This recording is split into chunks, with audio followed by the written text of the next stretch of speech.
Brought to you by WikiVidi Documentaries. Twin Peaks.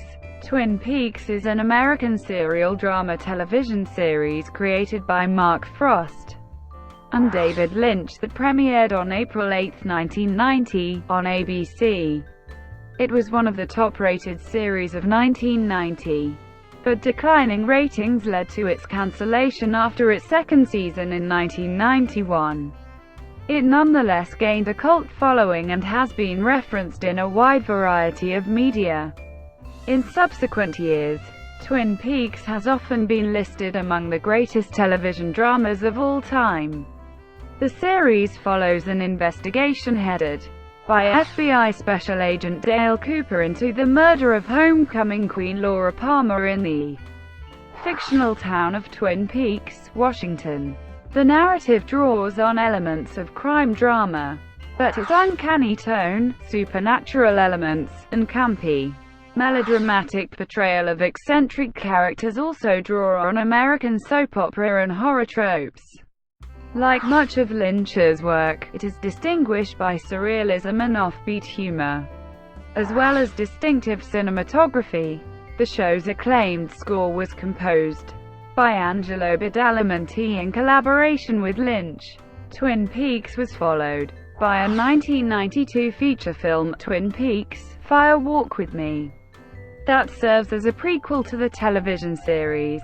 In October 2014, Showtime announced that the series would return as a limited series, which premiered on May 21, 2017. The limited series is written by Lynch and Frost and directed by Lynch. Many original cast members, including McLaughlin, have returned. Season 1. In 1989, logger Pete Martell discovers a naked corpse wrapped in plastic on the bank of a river outside the town of Twin Peaks, Washington. When Sheriff Harry S. Truman, his deputies, and Dr. Will Haywood arrive, the body is identified as homecoming Queen Laura Palmer. A badly injured second girl, Ronette Pulaski, is discovered in a fugue state. FBI Special Agent Dale Cooper is called in to investigate.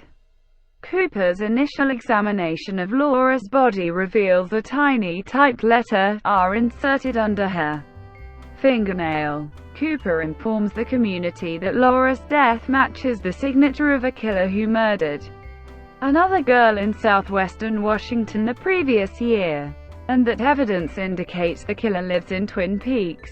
The authorities discover that Laura has been living a double life.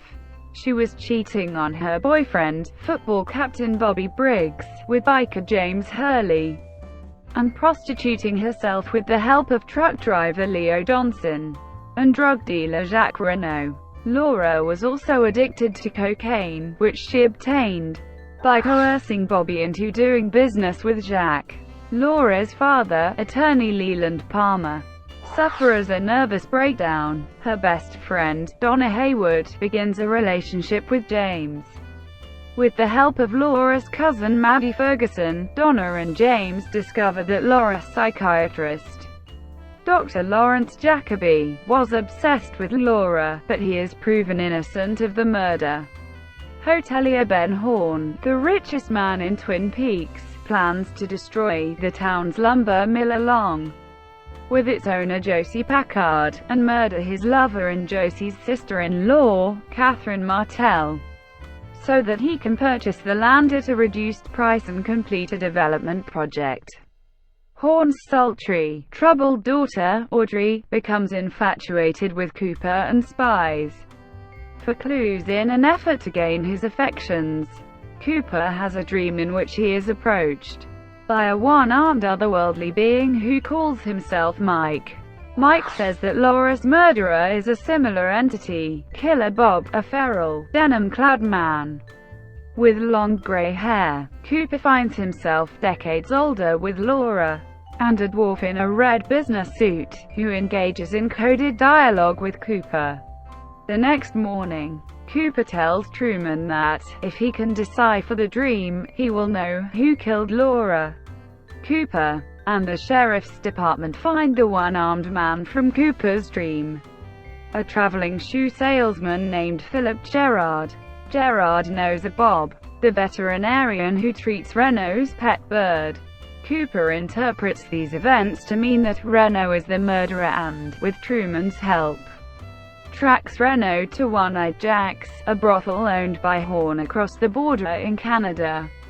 He lures Renault back onto U.S. soil to arrest him, but Renault tries to escape and is shot and hospitalized. Leland, learning that Renault has been arrested, sneaks into the hospital and murders him. The same night, Horn orders Leo to burn down the lumber mill, with Catherine trapped inside, and has Leo gunned down by Hank Jennings to ensure Leo's silence.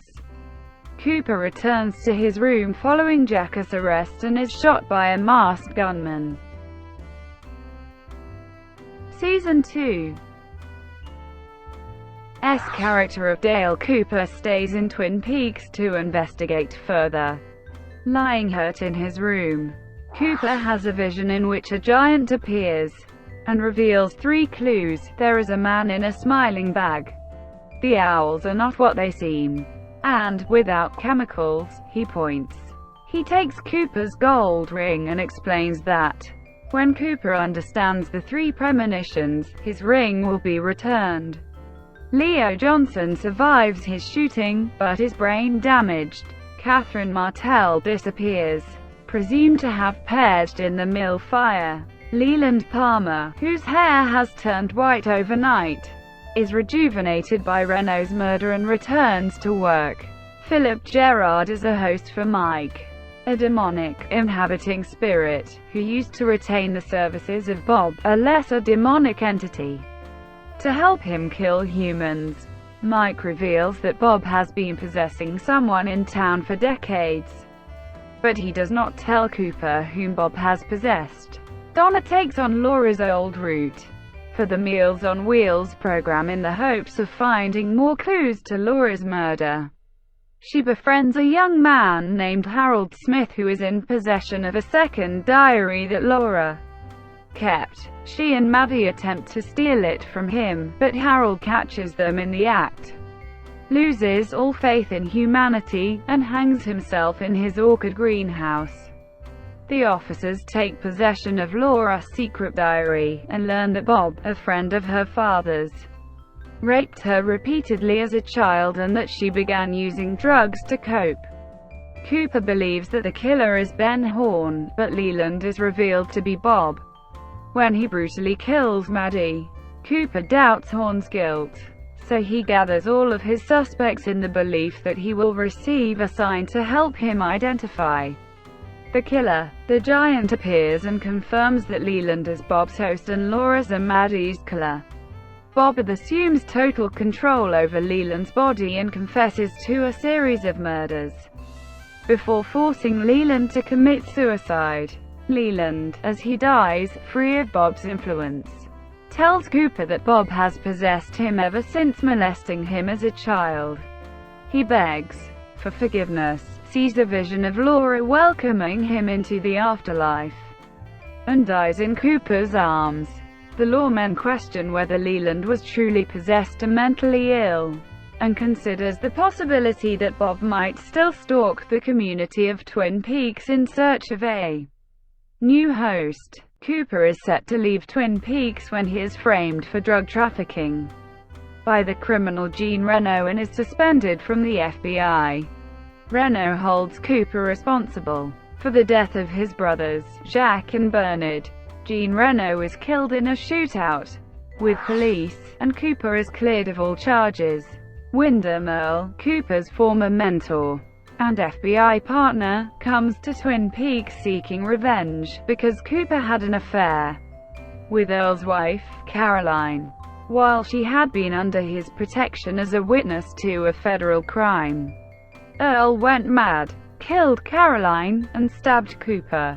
He was committed to a mental institution, but escaped, hiding out in the woods near Twin Peaks. He plays a twisted game of chess with Cooper in which someone dies each time he captures an opponent's piece. Cooper tries to discover the origin and whereabouts of Bob, and learns more about the mysteries of the dark woods surrounding Twin Peaks. He learns of the existence of the White Lodge and the Black Lodge, two extra-dimensional realms whose gateways reside somewhere in the woods. Cooper learns that Bob, the giant, and the man from another place all come from one of the two lodges. Meanwhile, Bob restlessly seeks another host. Josie Packard dies mysteriously during Truman and Cooper's attempt to apprehend her for shooting Cooper. At the moment of her death, Bob briefly appears to Cooper, drawn by her fear. Cooper falls in love with a new girl in town, Annie Blackburn. When Annie wins the Miss Twin Peaks contest, Earl kidnaps her and takes her to the Black Lodge entrance in Glastonbury Grove. Cooper realizes that Earl's real reason for being in Twin Peaks is to gain entrance into the Black Lodge and harness its power for himself, and that his chess game has been an elaborate decoy. With clues from Deputy Andy and the Log Lady, Cooper discovers the entrance to the lodge, which turns out to be the red-curtained room from his dream. He is greeted by the man from another place, the giant, and the spirit of Laura Palmer, who each give Cooper coded prophecies about his future, and demonstrate the properties of the Black Lodge, which defies the laws of time and space. Searching for Annie and Earl, Cooper encounters doppelgangers of various dead people, including Maddie Ferguson and Leland Palmer, who taunt to him with strange denials, warnings, and falsehoods. The doppelgangers eventually lead Cooper to Earl, who demands that Cooper give up his soul in exchange for Annie's life. Cooper agrees, and Earl stabs him. Seconds later, Killer Bob appears and reverses time in the lodge. Bob tells Cooper that Earl cannot ask for his soul and then kills Earl and takes his soul. Bob then turns on Cooper, who experiences fear for the first time in the lodge. Cooper flees, pursued by Bob and a doppelganger of himself. Some time after entering the lodge, Cooper and Annie reappear in the woods. They are discovered by Sheriff Truman, who has been waiting for them since he saw Cooper disappear. Annie is bloodied and hospitalized, but Cooper's injuries are minor enough that Dr. Hayward is able to treat them in Cooper's room at the Great Northern Hotel. Upon waking, Cooper asks about Annie's condition, and then states he needs to brush his teeth. When Cooper enters the bathroom and looks into the mirror, his reflection is Bob, revealing that he is Cooper's doppelganger from the Black Lodge. He then rams his head into the mirror and, while laughing maniacally, repeatedly mocks his earlier question about Annie's condition. Main cast: Kyle MacLachlan as Special Agent Jail Cooper, Michael Onkine as Sheriff Harry S. Truman, Madchen Amick as Shirley Johnson, Dana Ashbrook as Bobby Briggs, Richard Bamer as Benjamin Horn, Lara Flynn Boyle as Donna Hayward, Sherilyn Fenn as Audrey Horn, Warren Frost as Dr. Will Hayward, Peggy Lipton as Norma Jennings, James Marshall as James Hurley, Everett McGill as Ed Hurley, Jack Nance as Pete Martell, Ray Wise as Leland Palmer, Joan Chen as Jocelyn Packard Piper, Laurie as Catherine Martell, Kimmy Robertson as Lucy Moran. Secondary cast: Eric Dari as Leo Johnson, Harry Goaz as Deputy Sheriff Andy Brennan, Michael Horse as Deputy Sheriff Dommy, Jock Hill, Cheryl Lee as Laura Palmer, and Maddie Ferguson, Ross Tamblyn as Dr. Lawrence Jacoby, Kenneth Welsh as Wyndham Earl. Recurring cast: Wendy Roby as Nadine Hurley, Don Davis as Major Garland Briggs, Chris Mulkey as Hank Jennings, Gary Hirschberger as Mike Nelson, Grace Zabriskie as Sarah Palmer, Catherine E.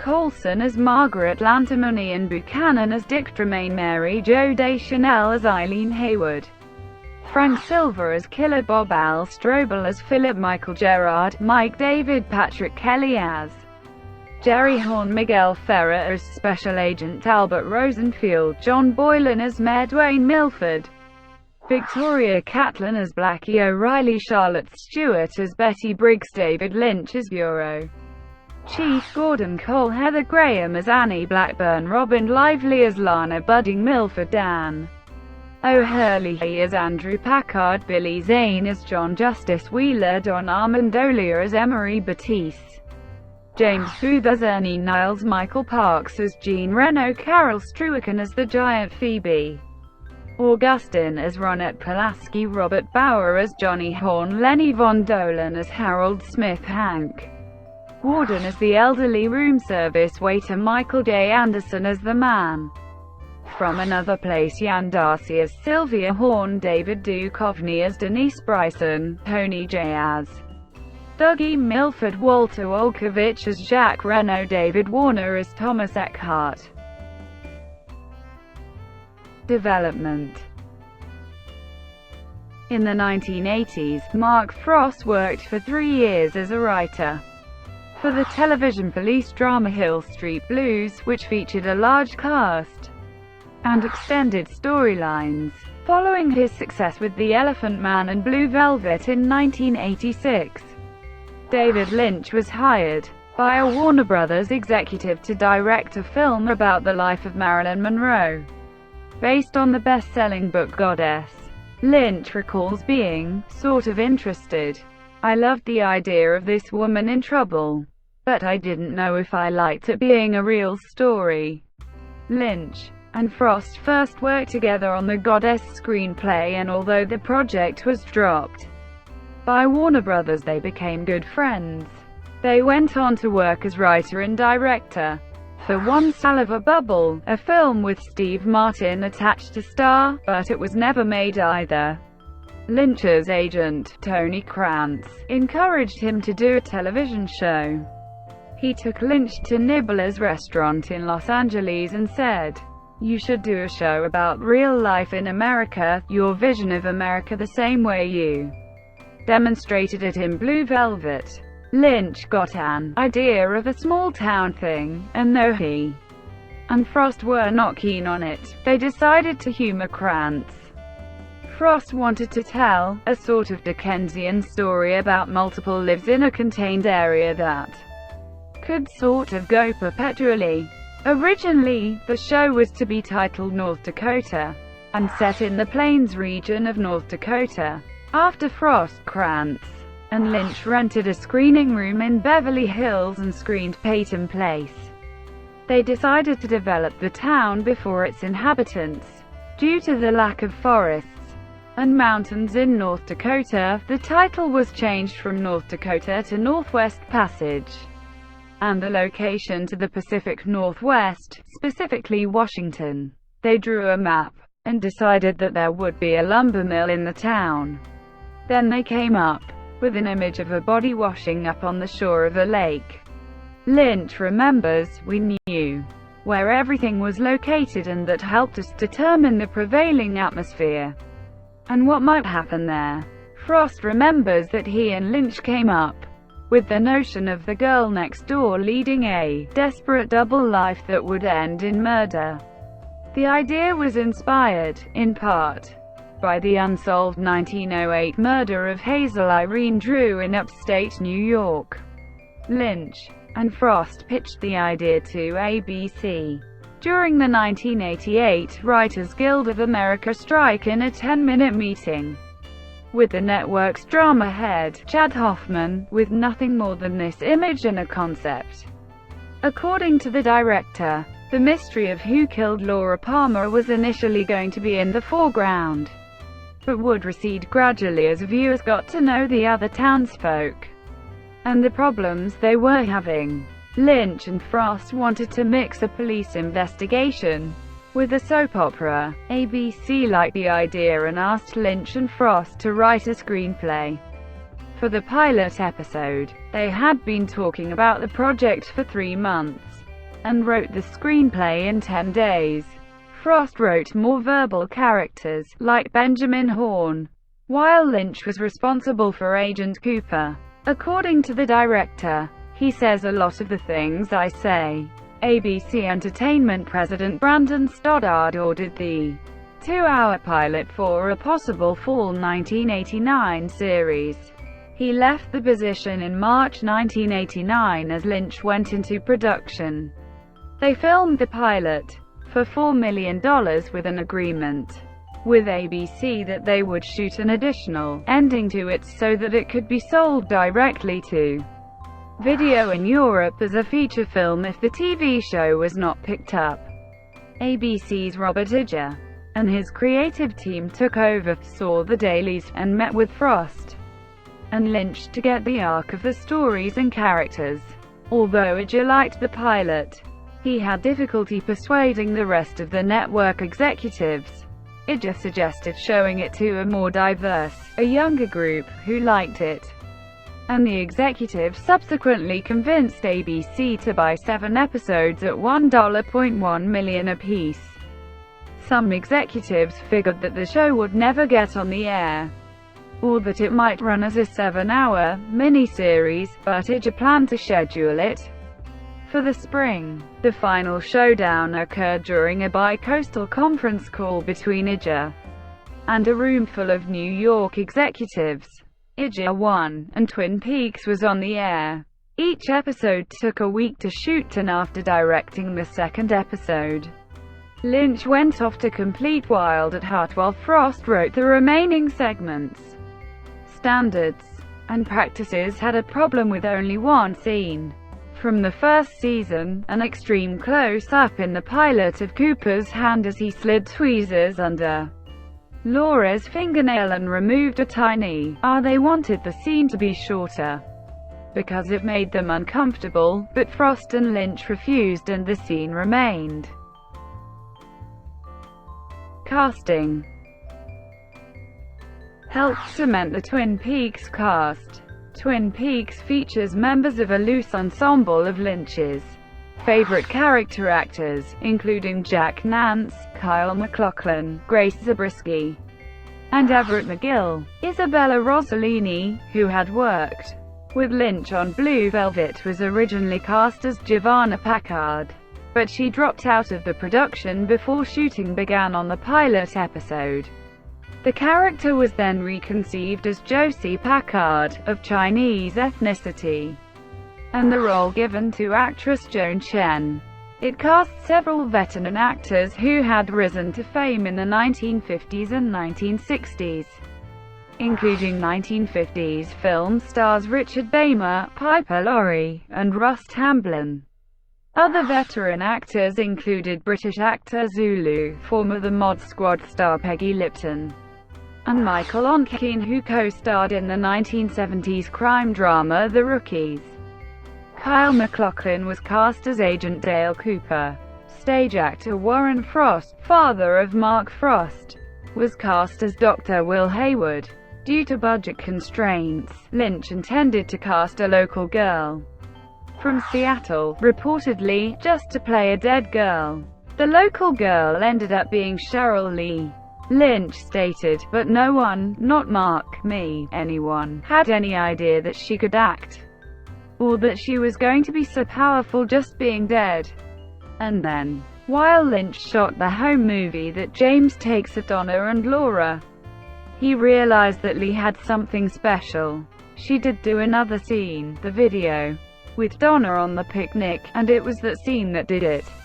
As a result, Cheryl Lee became a semi-regular addition to the cast, appearing in flashbacks as Laura, and portraying another, recurring character, Maddie Ferguson, Laura's similar-looking cousin.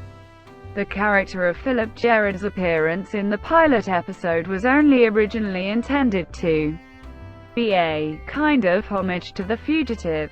The only thing he was gonna do was be in this elevator and walk out, according to David Lynch. However, when Lynch wrote the "Fire Walk with Me" speech, he imagined Al Strobel, who played Gerard, reciting it in the basement of the Twin Peaks hospital, a scene that appeared in the European version of the pilot episode, and surfaced later in Agent Cooper's dream sequence. Gerard's full name, Philip Michael Gerard, is also a reference to Lieutenant Philip Gerard, a character in The Fugitive. Lynch met Michael J. Anderson in Indiana 1987. After seeing him in a short film, Lynch wanted to cast the actor in the title role in Ronnie Rocket, but that project failed to get made. Richard Beymer was cast as Ben Horn, because he had known Joanna Ray, Lynch's casting director. Lynch was familiar with Beymer's work in the 1961 film West Side Story and was surprised that Beymer was available for the role. Set dresser Frank Silver was cast as the mysterious Bob. Lynch himself recalls that the idea originated when he overheard Silver moving furniture around in the bedroom set, and then heard a woman warning Silver not to block himself in by moving furniture in front of the door. Lynch was struck with an image of Silver in the room. When he learned that Silver was an actor, he filmed 2 panning shots, one with Silver at the base of the bed, and one without. He did not yet know how he would use this material. Later that day, during the filming of Sarah Palmer having a vision, the camera operator told Lynch that the shot was ruined because Frank Silver was reflected in the mirror. Lynch comments, "Things like this happen and make you start dreaming. And one thing leads to another, and if you let it, a whole other thing opens up." Lynch used the panning shot of Silver in the bedroom, and the shot featuring Silver's reflection, in the closing scenes of the European version of the pilot episode. Silver's reflection in the mirror can also be glimpsed during the scene of Sarah's vision at the end of the original pilot, but it is less clear. A close-up of Silver in the bedroom later became a significant image in episodes of the TV series. Music. The score for Twin Peaks has received acclaim. The Guardian wrote that it still marks the summit of TV soundtracks. In fall 1989, composer Angelo Badalamenti and Lynch created the score for the show. In 20 minutes they produced the signature theme for the series. Badalamenti called it a love theme from Twin Peaks. Lynch told him, "You just wrote 75% of the score. It's the mood of the whole piece. It is Twin Peaks." While creating the score, Lynch often described the moods or emotions he wanted the music to evoke, and Badalamenti began to play the piano. In the scenes dominated by young men, they are accompanied by music that Badalamenti called cool jazz. The character's masculinity was enhanced by finger-snapping, cocktail lounge electric piano, pulsing bass, and lightly brushed percussion. A handful of the motifs were borrowed from the Julie Cruz album Floating into the Night, which was written in large part by Badalamenti and Lynch and was released in 1989. This album also serves as the soundtrack to another Lynch project, Industrial Symphony No. 1. A live cruise performance also featuring Michael J. Anderson.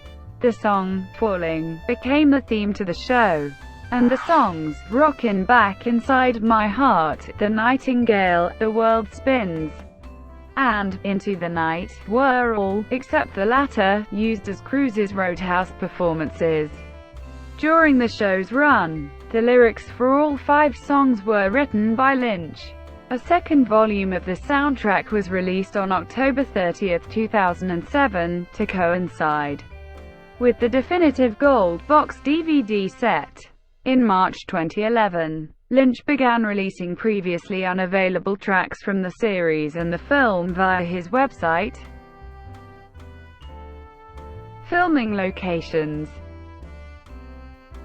In June 2008, FBI Special Agent Dale Cooper states, in the pilot episode, that Twin Peaks is 5 miles south of the Canadian border. and 12 miles west of the state line. This places it in the Salmo Priest Wilderness. Lynch and Frost started the location search in Snoqualmie near Seattle. On the recommendation of a friend of Frost, they found all of the locations that they had written into the pilot episode. The towns of Snoqualmie, North Bend and Fall City, which became the primary filming locations for stock Twin Peaks exterior footage, are about an hour's drive from the town of Roslyn, Washington, the town used for the series' northern exposure. Many exterior scenes were filmed in wooded areas of Malibu, California. Most of the interior scenes were shot on standing sets in a San Fernando Valley warehouse. The soap opera show within the show Invitation to Love was not shot on a studio set, but in the Ennis House, an architectural landmark designed by Frank Lloyd Wright in the Hollywood area of Los Angeles. Filming. Frost and Lynch made use of repeating the sometimes mysterious motifs such as trees, coffee, cherry pie, donuts, owls, logs, ducks, water, fire, and numerous embedded references to other films and TV shows. During the filming of the scene in which Cooper first examines Laura's body, a malfunctioning fluorescent lamp above the table flickered constantly, but Lynch decided not to replace it, since he liked the disconcerting effect that it created. Cooper's dream at the end of the third episode, which became a driving plot point in the series' first season, and ultimately held the key to the identity of Laura's murderer, was never scripted. The idea came to Lynch one afternoon after touching the side of a hot car left out in the sun. I was leaning against a car. The front of me was leaning against this very warm car. My hands were on the roof and the metal was very hot. The red room scene leapt into my mind. Little Mike was there, and he was speaking backwards. For the rest of the night I thought only about the red room. The footage was originally shot along with the pilot, to be used as the conclusion were it to be released as a feature film. When the series was picked up, Lynch decided to incorporate some of the footage. In the third episode, Cooper, narrating the dream, outlines the shot footage which Lynch did not incorporate, such as Mike shooting Bob, and the fact that he is 25 years older when he meets Laura Palmer's spirit. Thank you for watching. Brought to you by WikiVidi Documentaries. Please like and subscribe below.